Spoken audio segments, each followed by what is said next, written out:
বাংলাদেশ জাতীয়তাবাদী দলের পক্ষ থেকে আজকে প্রধান নির্বাচন কমিশনারের কার্যালয়ে এসে তার সঙ্গে দেখা করে আমাদের নির্বাচন সংক্রান্ত অনেকগুলো বিষয় ছিল, সেই বিষয়গুলো আমরা তাদের সামনে তুলে ধরেছি।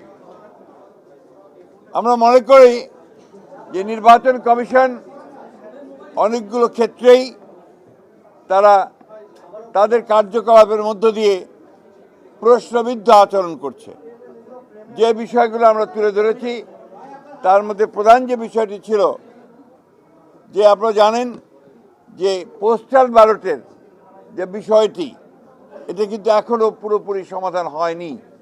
বিশেষ করে বিদেশের যারা নিবন্ধিত ভোটার তাদেরকে ব্যালট পেপার পৌঁছানোর ক্ষেত্রে এবং ব্যালট পেপারটা যেভাবে মুদ্রণ করা হয়েছে সেই ক্ষেত্রে আমাদের অভিযোগ আমরা সেটা তাদের কাছে দিয়ে এসেছি।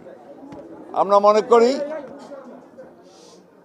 মনে করি যে এই ব্যালট পেপারটি সঠিক নয়, এখানে পক্ষপাতিত্ব করা হয়েছে এবং কোনো একটি দলকে বিশেষভাবে সুবিধা দেওয়ার চেষ্টা করা হয়েছে। আমরা নির্বাচন কমিশনকে এটাকে পরিবর্তনের জন্য আহ্বান জানিয়েছি। এছাড়া আমরা দেশে পোস্টাল ব্যালটের ব্যাপারে, অর্থাৎ যারা বিভিন্ন দায়িত্বে থাকবেন নির্বাচনের দিন, তারা যে পোস্টাল ব্যালটে ভোট দেবেন আমরা অনুরোধ করেছি এবং আমরা চেয়েছি যে তারা যেন সেটা আমাদের যেটা প্রতীক, সেই প্রতীক বিতরণের পরেই যেন দেওয়া হয়, অর্থাৎ সঠিকভাবে একটা পোস্টাল ব্যালট আমরা যেভাবে ভোট দেই সেইভাবে যেন সেই পোস্টাল ব্যালটও ব্যবস্থা করা হয়। এরপরে আমরা আপনার আরও কতগুলো বিষয় ছিল আমাদের, সেগুলো আমরা তুলে ধরেছি।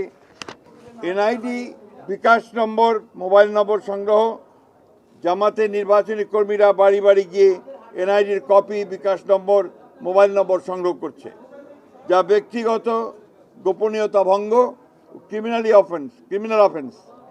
এই বিষয়ে আমরা ইতিপূর্বে আচরণবিধি ভঙ্গের আপত্তি জানিয়েছি।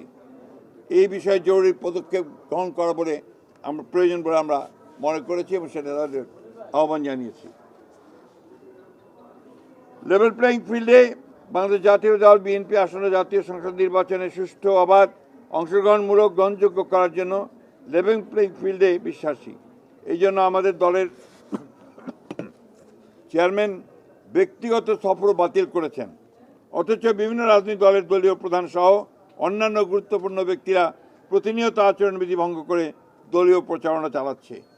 এই বিষয়েও আমরা জরুরি ব্যবস্থা গ্রহণ করার জন্য অনুরোধ জানিয়েছি।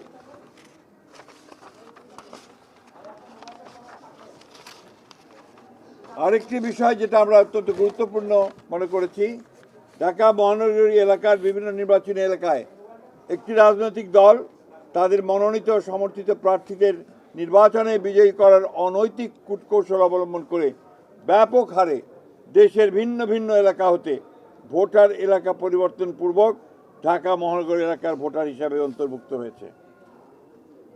মোট কত সংখ্যক ভোটার কোন কোন এলাকা থেকে ঢাকা মহানগরীর কোন কোন এলাকায় সংসদীয় নির্বাচনী এলাকায় কোন কোন তারিখে এবং কী কারণে স্থানান্তর করা হয়েছে, ঘোষিত কারণসমূহ স্থানান্তরিত ভোটারদের বিস্তারিত বিবরণ জরুরি ভিত্তিতে আমাদেরকে সরবরাহ করার জন্য আমরা অনুরোধ করেছি।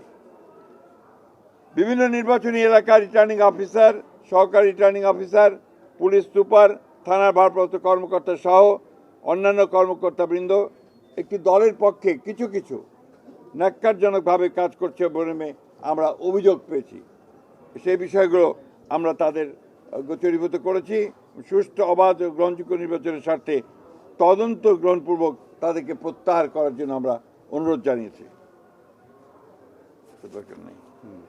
নির্বাচন কমিশনের কতিপয় সিনিয়র কর্মকর্তা সহ কয়েকজনের বিরুদ্ধে আমরা অভিযোগ পেয়েছি যে তারা কোনো একটি নির্দিষ্ট দলের পক্ষে কাজ করছেন। আমরা সে বিষয়ে ব্যবস্থা গ্রহণ করার জন্য তাদেরকে অনুরোধ করেছি। এই ছিল আমাদের আজকে তাদের সঙ্গে কথা বলা, এবং আমরা লক্ষ্য করেছি যে দুর্ভাগ্যজনকভাবে বিএনপি সবসময় নির্বাচন কমিশনকে সহযোগিতা করে এসেছে সুষ্ঠু, অবাধ, নিরপেক্ষ নির্বাচনের জন্য। দুর্ভাগ্যজনকভাবে কতগুলো বিষয় আমরা লক্ষ্য করছি যে পক্ষপাতমূলক ব্যবস্থা গ্রহণ করা হচ্ছে এবং সেই ক্ষেত্রে কিছুটা বায়াস একটা অ্যাটিটিউড আমরা লক্ষ্য করছি। আমরা সেটাকে পরিত্যাগ করে সম্পূর্ণ নিরপেক্ষভাবে কাজ করার জন্য তাদেরকে অনুরোধ জানিয়েছি। Thank you.